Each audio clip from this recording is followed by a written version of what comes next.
Low speed, katereta naman tayo. Labo. Hi guys! Ako pala si Kant. Anak ako na CEO. Buha! Parang na CEO. Ulo subaw.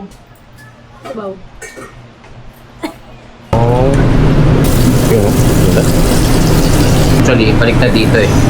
Pagka wala tao, masarap ulan. Ngayon time na nakakapagluto kami. Pagka busy naman, pag dire-diretso, siyempre wala na tayo. Pinakain namin yung mga menu namin. Tapos kami na bahala eh. Either chicken or beef. So ngayon, siyempre, maluwag tayo. Kaya nakakapagluto tayo. So, buto. Ito natin buto-buto na kaldereta. Gamit ko. Para mabilis.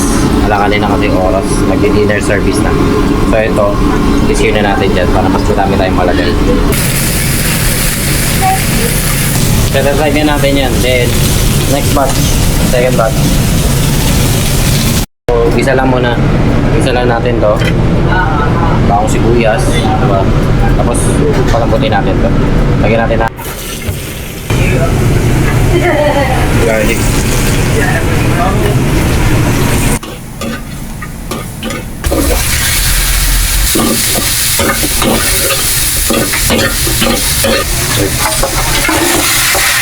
Take baka naman.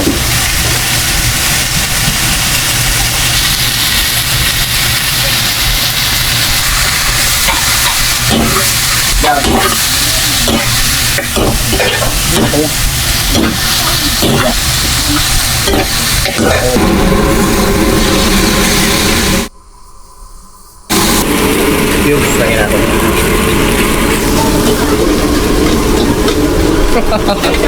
So ngayon, alanganin mo. Tumahaw na. Kaya sabi ko alanganin oras na kasi 4-5 na. Magdi-dinner service na. So ayan, tumataw na. Normally, tao ngayon 10 to 12, ganun afternoon wala na kasi nga sobrang init. Then tumatawa na ng 4 until hanggang closing. So minamadali ko na doon ako sa malaki nagluto. Unlike nung last time naluto ko, medyo maaga pa. Busy oh. Multitasking ah. Daan mo na dali niya.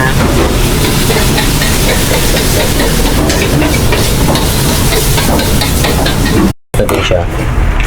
So gawin natin, pag malambot na to, isi-set aside natin yung meat. Tsaka nakikitipilan pa ulit, palalaputin. Para pwede rin gawin to pang negosyo. Tama!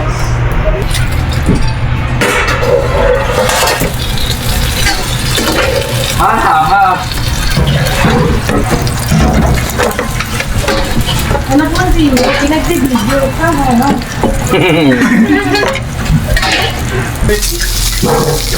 Pepper, lagay na natin. Saan ito? Nakalimutan ko lagay ito kanina. So ngayon na natin lagay.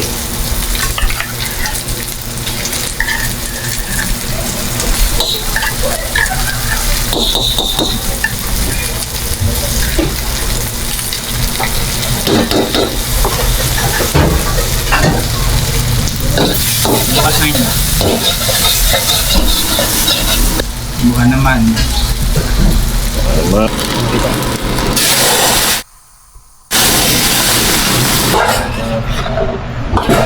Kalderetas. Kung okay na yung ganitong lapot, diba? Kanina nung pinapakulang ko ito, nilagyan ko din pala ng asin. So titikpan na lang natin ito, titikplahan natin. Kung okay na itong sa inyo ganitong lapot, pero tatagdagan natin na scurvy or cornstarch with water. Iba nilalagyan din ng gata.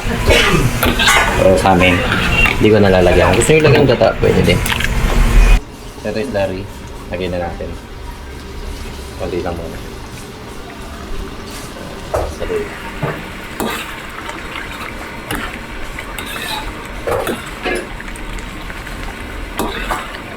Ganito lapot.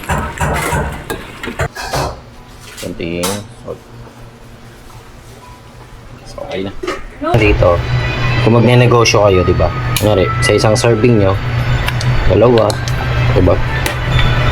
Kontrolado nyo yung cost. Then, lalagyan nyo ulit carrots. May patatas, pwede din, di ba? So, isang ganyang serving. Ang serving. Pwede nyo na ibenta. Maganda kasi dito, pagka Then constructed to, diba? Mabilis iwas anis, kumbaga. So, pwede nyo itong iset aside, diba? Palamigin, then i-ref. Then, itatabi nyo lang yung stock para pagkagawa kayo ng sauce, may panggawa kayo ng sauce. So, pwede nyo ito gawin pang business. Pwede kayo magbenta sa inyo ng kaldereta.